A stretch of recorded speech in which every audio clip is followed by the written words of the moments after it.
دا حدیث شریف ابي سعید د دې راوي دی په باره کې په دې حدیث کې نبی پاک صلی الله علیه وسلم دوی منې ذکر کړي دي دوه احکام په دې دوه جملو کې د دین د دشمنانو سره د بدکارو انسانانو سره د انسان تعلق او رشته او همنشیني نه کوي د هغه سره د ناسته پاسته تعلق نه ساتي یعنې هغه قریبي دوستي یو دا دی چې د انسان سره د هغې په یو مسافري کې وي یا په یو بس کې وي یا په یو ټرین کې وي یا په یو هر لار چې روان وي هغه جلا مسله د هغه نه یا دا رقم چې د زړه تعلق هغه د زړه میوه د زړه خلاص ورکوي نبي اسلام هغه به ته مؤمن ته ورکړي ستا انډیوال ستا رفاقت کې د یو مؤمن سره وي د کافر او د مشرک سره به نه وي ستا همنشیني ستا تعلق یا محبت به د دې سره نه وي او دغه رقم په مؤمنانو کې دي د یو صالح انسان سره ستا تعلق وي د یو بدکار سره د یو غله سره د یو ډاکټر سره د دې انسان سره دی د یو حکم دویم پیغمبر اسلام وایي لا یأکل طعامک الا ثقیل ستا طعام ستا خوراک ستا نفقه ستا ډوډۍ دي نه خوري مګر متکي انسان دی خوري یعنې کوم وخت کې چې ته دعوت کوې ستا یو طعام دی ستا ډوډۍ ستا خوراک ستا څښاک دی متکي پرهیزګار انسان دی خوري د دې حدیث دوې معناوې دي یو مطلب یې دا دی چې ستا د معاش د ژوند ګزاره دې سمه وي هغه د ګټې طریقه ستا د معاشت د برابرېدو هغه دې پر شریعت پر لار برابر وي چې متقي انسانانو قابل د خوراک وي نو متقي انسانان خو هغه ګډه وډه نه خوري هغه خدای شی خوري چې هغه صفا وي حلاله وي نو ستا د خوراک ذریعه دې داسې نه وي چې هغه ګډه وډه وي حلاله او حرامه نه وي کې یا د یو سود بوی کې نه وي یا د یو دوکي او د غش بوی کې نه وي نه ستا خوراک دي قابله د متکیانو د پرهیزګارانو انسانانو دا مطلب او دغې همداسې د انسان نفقه صفا وي هغه د معاشت د ګزارې دغه صفا وي بیا یې عبادات هم قبلېږي دعاوې هم قبلېږي یو صحابي راغی نبی کریم صلی الله علیه وسلم ته وفرمایل یا رسول الله ته ما ته دی دغه راوښیه طریقه راوښیه یو دی شی راوښیه چې زه مستجاب الدعوات شم مستجاب الدعوات دا معنا ده چې زما دعاوې بیا قبلېږي زه هر څه ووایم چې زه هره دعا وکړم هغه زما دعا قبلېږي نبی علیه السلام ورته علاج د حلالې نفقې وښوئ ورته حلاله نفقه خوره ته ستا د خپل لاس ستا د خپل کاروبار یا د تجارت وي که د زراعت وي که د یو ملازمت وي که ستا د لاس د تنخوا وي ستا هغه حلاله وي ته هغه خوره ته به مستجاب الدعوات وي دغه عمرو بن عاص رضی الله تعالی عنه ثابت ویل نبی اسلام علاج د حلالې نفقې وکړي او دا په هغه وخت کې ښیي چې نبی اسلام وایي چې ستا طعام خوراک دې پرهیزګاران خوري داسې ستا دعوت وي دعوت دا معنا چې ته دعوت ورکړې و پرهیزګارو انسانانو ته به ورکړې هغه به یوه دا فایده وي دویم به دا وي چې ستا هغه تقواداره هغه متکیان ستا خوراکه وکړي نو دوی چې کوم دعاوې کوي کوم عبادت کوي کوم خدمت وکړي په هغه عبادت کې به ستا حصه وي په دیوبند کې اوس یو مولانا اشرف علي صاحب رحمت الله علیه لیکي وایي یو سړی و ډېر بزرګ سړی و آس یې چلاوی دا د آس باندې به یې روزانه کول واښه به یې راوړل بیا به په هغه باندې ده یو ماز یوه انا یو ټکه ګټله هغه به یې څه جمع کوله بیا به دا استادانو وده ته ډېرې زارۍ وکړي ورته موږ ته ډوډۍ وکړه بس نو لکه مثال دا مې سنت طریقه داسې یو خلک به یې چا ته ووایي چې ته به ډوډۍ کوې ته ډوډۍ رانه نو هغه استادان و دا سړي ته د غریب سړی و ډېر نو دا استادان و ډېر غټ غټ خلکو ته سرمایهدار ته نه ویل و دا غریب سړي ته یې ورته موږ له ډوډۍ وکړه نو هغه به ډوډۍ وکړه. بیا یو چا ودې استاد ته وویل چې ته یې دا غریب سړي ته ولې وایاست؟ نو هغه ورته وویل چې دا د ده په حرکت کې دومره طاقت دی چې یو کال موږ د هغه کرامات هغه برکات موږ وینو چې موږ باندې اثار وي، یو کال موږ ته هغه معلومیږي کوم هغه برکات، کوم هغه اثار، هغه عبادت، هغه خدمت موږ ته معلومیږي. د ده دا دومره ناولده سړی دی. نو نبي اسلام دا ورته دا د هر وخت کې چې سړی دعوت کوي نو هغه متقیان،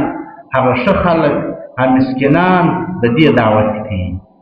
یو دی چې انسان دپاره اضطراري حالات کې چې یو مسکین یو اضطرار حالت ته رسېدلی وي پر راشي، هغه حق لري که ښه دی که بد وي که هندو وي که مسلمان وي چې لوږې په مخه اخیستی وي، هغه د یو چا پر دوکان راسي، پر یو وټر راسي یا پر یو تیاره ګوله باندې راسي، هغه وایي حق لري. حضرت سیدنا ابراهیم علیه السلام یو میلمه وله رالی، نو درواخه بسم الله ووایه، د الله نوم ووایه. هغه نه وایي، هغه وویل دی خو هندو دی. نو ساده خبره یې وکړه چې زه د سره کسر دغه نه یم، په اسلام کې دغه نه یم. نو ابراهیم علیه السلام ورته وویل ولاړ شه زما د طعامه څه ولاړ شه. الله پاک ده ته د وحي په ذریعه باندې یو ابراهیم علیه السلام ته تنبیه ورکړه، ول ای ابراهیم علیه السلام ولې دې دغه کوئ؟ دا به دې نه ولاړوئ، دا لوږې په مخه اخیستی دی، ما 80 کاله ساتئ، هندو وي خو 80 کاله ما ساتئ. نو چې اوس نن ستا مېلمه سولو دی رالی لوږې په مخه اخیستی وي، بیا صحیح دی، بیا حق لري. یو دغسې صورت دی چې لوږې په مخه راخیستي وایي هغه هر څوک حق لري. یو دا دی چې ته لاسي دعوت کې، نو نبي اسلام ویل ستا طعام ستا خوراک دي متقي انسانان خوري، پرهیزګار، مسکینان، غریبانان، دا رقم خلکو ته دعوت کوه. ابي سعيد الخدري وایي انه سمع النبي صلى الله عليه وسلم يقول لا تصاحب، رفاقت مکوه، د زړه مینه محبت مکوه الا مؤمنا، د مؤمن مسلمان سره، د صالح انسان سره. او ولا یاکل طعامک، نه دې خوري ستا طعام، ستا خوراک، ستا نفقه دې نه خوري الا تقی، پرهیزګار انسان دې خوري، پرهیزګاران. دا په اوله کښې دعوت دی. د دې بل حدیث ابو هريره راوي دی، هغه بیا دا وایي نبي اسلام وایي چې انسان چې د هر چا سره د زړه محبت او دوستي وه، د هغه سړي پر دین باندې دی. یعنې دا معنا ده چې دی هغه هر رقم و دی هم په هغه رقم رنګ سره رنګېږي. که هغه د الله په دین باندې رنګېدلی وي، د دې سړي چې د هغه سره تعلق دی دا هم د الله په دین باندې رنګېږي. او که هغه د شیطان پر لار و، خدا ناخواسته یو سړي ورسره محبت وي، تعلق یې وي، د زړه دوستي وي، دا سړی خامخا د هغه په رقم کېږي، هغه به د شیطان پر لکۍ سپرېږي. ولې په دغه همنشیني کې، په تعلق کې، په دوستي کې د زړه هغه کې دا اساس ده. وعن ابي هريره قال قال رسول الله صلى الله عليه وسلم المرء على دين خليله، انسان پر دین باندې د دوست دی،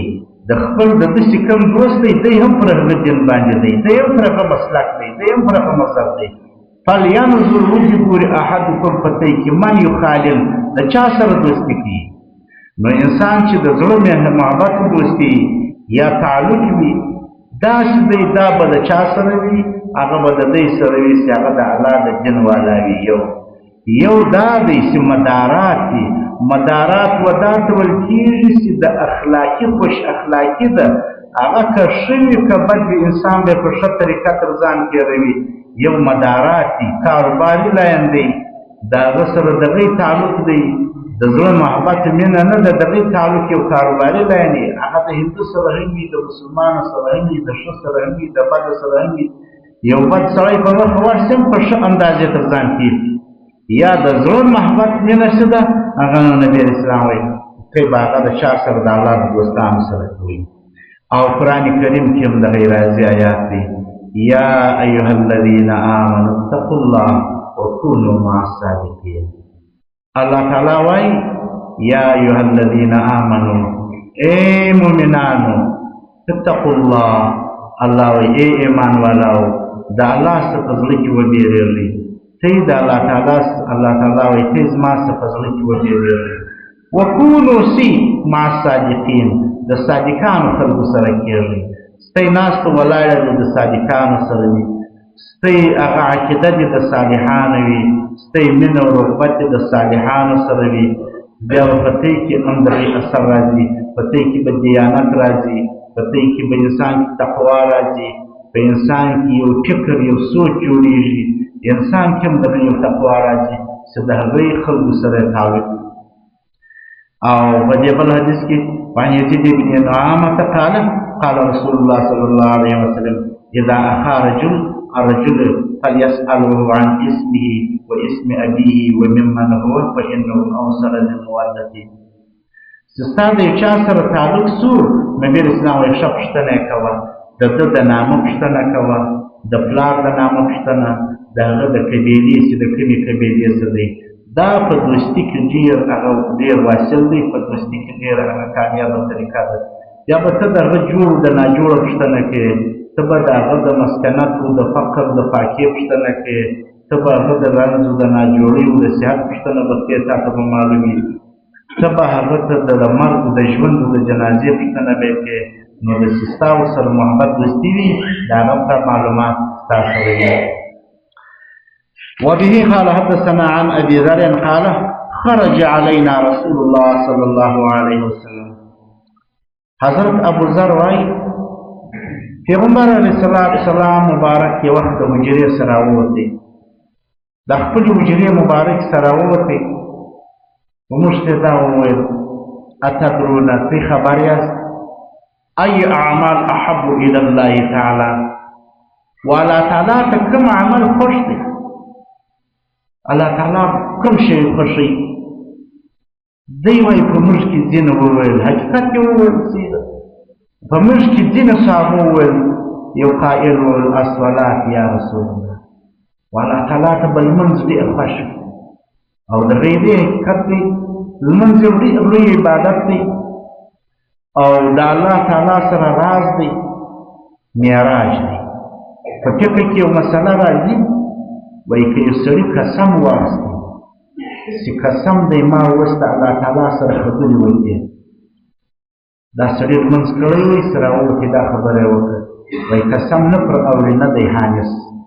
قسم نه پر اوري ولې بېشکه د الله تعالی سره دی رازدار و هغه سره د خدای پاک کلام یې وایي دا دی لکه د الله سره چې ده خبرې کوي او لمونځ د مؤمن نور دی د هغه دپاره معراج دی او لمونځ چې دی هغه د دین یو لوی پلر دی یو لوی تنبه ده که انسان په هغه باندې تګ راتګ ورته اسانه سوی په ټول دین به تګ راتګ ورته اسانه سي او دغه هم دی چې سړی د لمانځه پایبنده و نو الله تعالی وایي ان الصلاة تنهی عن الفحشاء والمنکر دا هر ښه سړی هغه خلاص کړي دا هر بد سړی لمونځ راګرځي که واقعي لمونځ وي دا زموږ داسې اوس لمونځ هم کوي غلا هم کوو لمونځ هم کوو ښکنځل هم کوو قتل هم کوو ظلم هم کوو لمونځ هم کوو هغه په حقیقت کې دی چې دا لمونځ هغه حروف نه دي صحیح یا هغه اودس نه دی صحیح یا پر سمه شرعي مشروع طریقه باندې نه وي نو نه راګرځي کنې په دې چې شک نشته چې څلوېښت انسان لمونځ په پایبندي سره وکړي نو یو د نفاقه سره د بد عملۍ سره راګرځي او د پوره سره انسان خلاصي لمونځ ډېر لوی عمل دی یو صحابي دا وویل بل یو قائل وویل ولابي زکات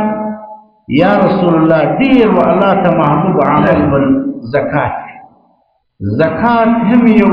فریضه ده د اسلام زکات وایي و نمات وایي و زیادت ته هم وایي او وفاقي ته هم وایي د زکات دې معناوې دي یوه معنا دا ده د عربي پورې د زکات معنا دا چې پاکي بله معنا دا ده چې ډېروالي ته هم وایي نو انسان هر هغه مسلمان چې زکات وباسي الله پاک د ده مال پاک دا وده ته نور چې دا یو کم 40 حصې مثال د پیسو پاتې شوي 40مه حصه ده وایستله دا ګرده صفا کوي پاکې کوي او یا دا معنا ده چې الله تعالی ورته په دا خپل بقایجات مال کې زیاتوب وکړي زکات وردا تنوي ډېر په کتابونو کې داسې راځي یو مشرکان وو د زکات عقیده به یې نه درلوده چې دا د اسلام یو فرض دی زکات یې ایستی د دې دپاره ول بیا به زما قافلي او تجارت هغه نه خرابېږي په هغه کې به برکت و ګټه به یې ډېره وي د اکوانو څه به پر امن وي پر لارې څه به پر امن وي د بو څه به پر امن وي په دا نیت یې ایستی نو هغه کې ډېر د لوی شی دی او وعید هم دغی دی د چا سونی و سپین و یا نور دی شیان چې وي چې هغه زکات نه یې کېدستل سوی قرآن کریم کې آیات دی الله تعالی وایي العیاذ بالله چې هغه به دی وي تنګیانو مخانو اړخونه به یې په هغو باندې د اور په پیسې دا پیسې به د اور سي په هغه به داغل کېږي او د چا رمې و ګلې وې زکات یې سم نه ایستی مثال کې ته ورته هر شي خپل حساب دی په نغدو کې 40 مثال د پسو دا داسې دی 40 پسه دی په بیو کې 10 غویایي دی کال کې 30 سي په اوښانو کې بیا په 5 میاشت کې یوه جونګه ده او که 5 اوښانو کال کې تېر سو په خپله خوله ګرځېدل بیا یو پسه دی د هر چا خپل حساب دی دا زما نو هم حدیث کې راځي پیغمبر اسلام وایي د محشر کې به دا خپله رمه و ګله به پشکرانو وني په پښو به چې خیږي د یوه سره تر بله سره وعید یې هم دغی دی ثواب یې هم دغی زیات دی نو یو صحابي دا وویل چې یا رسول الله اصل زکات به الله ته ډېر محبوب عمل وي دریم دا وویل وقال قائل یو بل قائل وویل یا رسول الله الجهاد به الله ته ډېر محبوب عمل وي بېشکه د غیدۍ چې د غیدۍ جهاد چې هغه د الله ورکړی سر دی الله ورکړی وینه ده د الله د دین د بلندۍ دپاره د الله د کلمې د لوړوالي دپاره خپل سر قرباني کړي خپل آس قرباني کړي یا خپل مال بېشکه چې دا ډېر لوی شی دی او دغه هم ده هغه مجاهدینو په باره کې راځي د شهداو الله تعالی به په قیامت کې ورته ووایي یو په جنت کې وایي یو شی خو به مو نه یې مانده یو شی خو به مو نه یې په کار هر څو نعمتونه ورکړي ویې نازوي بیا ورته وایي چې یو شی خو به مو نه یې مانده دی وایي یا الله موږ چشمانده دوی به د یوه شرمېږي اخر به دغه ووایي یا الله بیرته مې ژوندی کړې زه بیرته ستا په لار کې بیا شهید سم بیا مې ژوندی کړې ستا په لار کې بیا شهید دوی د یوه شرمېږي دا د الله د نازه څه دی نو نبی اسلام ته بېشکه دا اعمال دي لمونځ و الله ته محبوب دی زکات و الله ته ډېر محبوب دی یو ښه عبادت دی جهاد و الله ته ډېر محبوب دی دا دی بېشکه قال نبی صلی الله علیه وسلم ورته ان احب الاعمال الى الله تعالی د دې سره چې دا یې کړي وي و الله ته احب اعمال و الله تعالی ته الحب فی الله الحب فی والبغض فی الله الله تعالی ته ډېر د الله په لار کې محبت د انسانانو سره کول و الله ته ډېر خوښ او بغض د الله دپاره چې د الله د دین څخه نفرت رویګردانه وي ستا د هغه سره نفرت وي دغه و الله ته ډېر خوښ او نور دا هغه دی ګوره چې دا حب الله بغض الله دا ډېر عظیم عبادت دی په دې شرط باندې چې بعض الفرائض چې فرائض یې هم کړي وي دا حدیث دی لکه بل ځای حدیث راځي نبی کریم صلی الله علیه وسلم فرمایي نقل راغلی دی چې احب الاعمال الى الله تعالی ته بعض الفرائض چیش دی هغه ادخال السرور فی قلب المؤمن وای د الله تعالی ته محبوب اعمال په اعمالو کې د فرائض بعد چې انسان لمونځ کوي روژه نیسي حج یې پر فرض وي کړی وي او جهاد مثال چې فرض وي په هغه زمانه کې هغه سوی وي او چې زکات وي فرض وي هغه یې ورکړی وي د هغو بعد د مسلمان په زړه کې خوشحالي ور اچول دا ډېر لوی شی د یو مسلمان ته خوشحاله کې احب اعمال ته دی دا حدیث هم دغی دی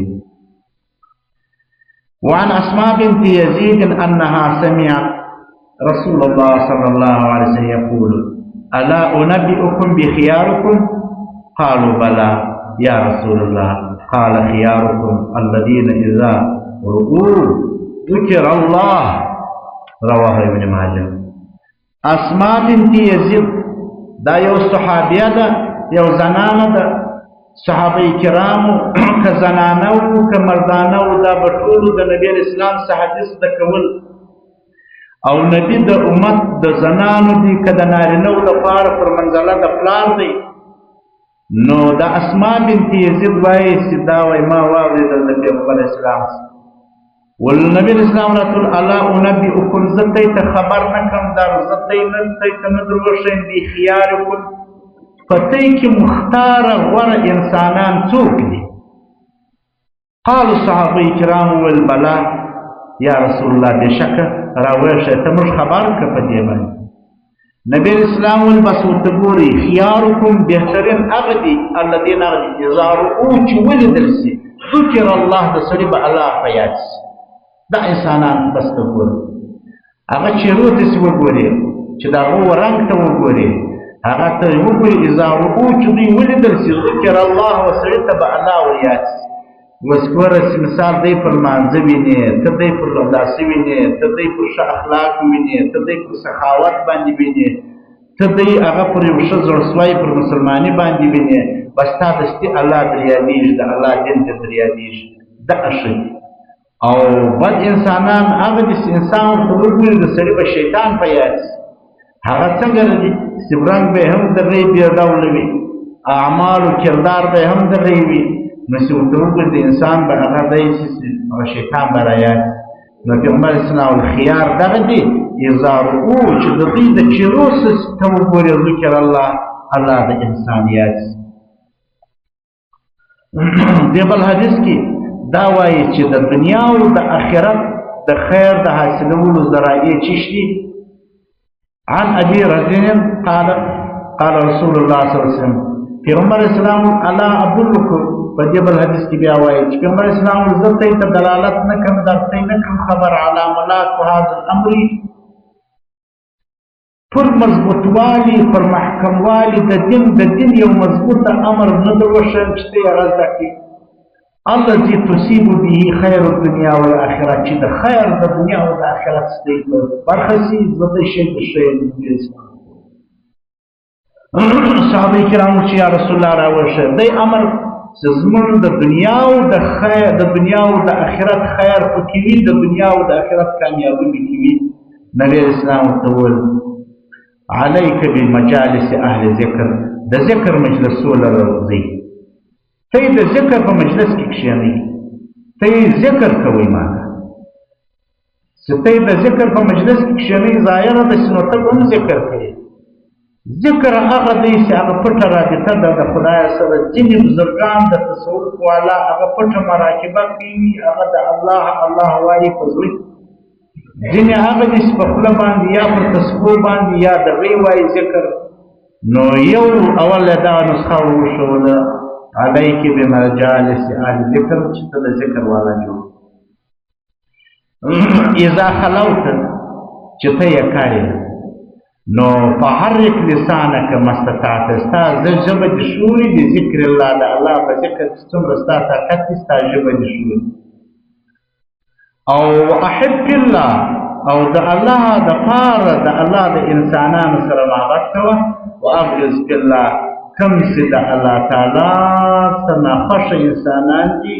د هغو څخه نفرت کوه، د هغو څخه برکناره اوسه، د زړه دوستي سره کوه. او بیا پیغمبر اسلام ورته وویل ګوره بل شی بیا دا دی ته خبر یې ابارزینه ته خبر یې صحابي ته ویل یو سړی سي وځي اذا خرج من بیتي د خپل کور وځي زائرا د یو بل چا ملاقات ته ځي، دغه پوښتنه کوي، دغه خبرګیري اخلي د هغه دپاره یا د صحت یا د جوړ یا د ناجوړ یا د ده د یو شی لري نه لري، دغه پوښتنه کوي، د خپل ورور پوښتنه کوي. شیعه 70,000 ملک، 80,000 ملائکې هغه په ده پسې روانې سي، کلهم یصلون علیه. دا 80,000 ملائکې به د انسان ته دعا کوي. و کوم انسان ته؟ د خپل کوره ووتی د یو بل ورور باندې پوښتنه کوي چې جوړ دی ناجوړه دی او مسکین دی مور دی یو شی لري نه لري حالات یې څنګه دي حالات یې یقولون دغه فرشتې اویا زره فرشتې وایي ربنا و الله پاک ته معصوم مخلوق دی و الله ته خاص دي وایي ربنا ای الله انه وصل فیک د ستا دپاره وسیله کړې ده فصله دی هم خپل رحمت ته ورسه نو نبی اسلام فإن استطعت ان تعمل جسدك في ذلك فافعل ابارزنا که دې وس کار کوي بس دا کار کوه دا وکړه وعن ابي هريره قال كنت ابو هريره زوم النبي الاسلام سره فقال رسول الله صلى الله عليه وسلم ان في الجنه لعمودا نبي الاسلام په جنت کې یو پلران ولاړ یو ډېر لوی بنګلې دي یو پلران دي په جنت د یاقوتو د غمیانو څخه جوړ علیها پر دغه پلران باندې بیا غرف من زبرجد د دې څخه بیا د زمرد کوټې دي په سر باندې د دې دپاره ابواب مفتحه دا دروازې خلاصې دي دا د لرې ځای څخه دی معلومیږي لکه موږ چې د اسمان وسکور ته ګورو یو وار په جنت کې پلران دي د یاقوت څخه بیا پر هغه باندې د زمردو کوټې جوړې دي دروازې کې خلاص دي بیا دی برېښي لکه موږ د اسمان وسکور ته ګورو نو موږ وایي صحابه وایي موږ ورته ویل یا رسول الله دا د چا دپاره دي څوک یې وسیږي نبی اسلام ورته ویل وردا دی چې د الله دا حدیث شریف ابي سعید د دې راوي دی په باره کې په دې حدیث کې نبی پاک صلی الله علیه وسلم دوی منې ذکر کړي دي دوه احکام په دې دوه جملو کې د دین د دشمنانو سره د بدکارو انسان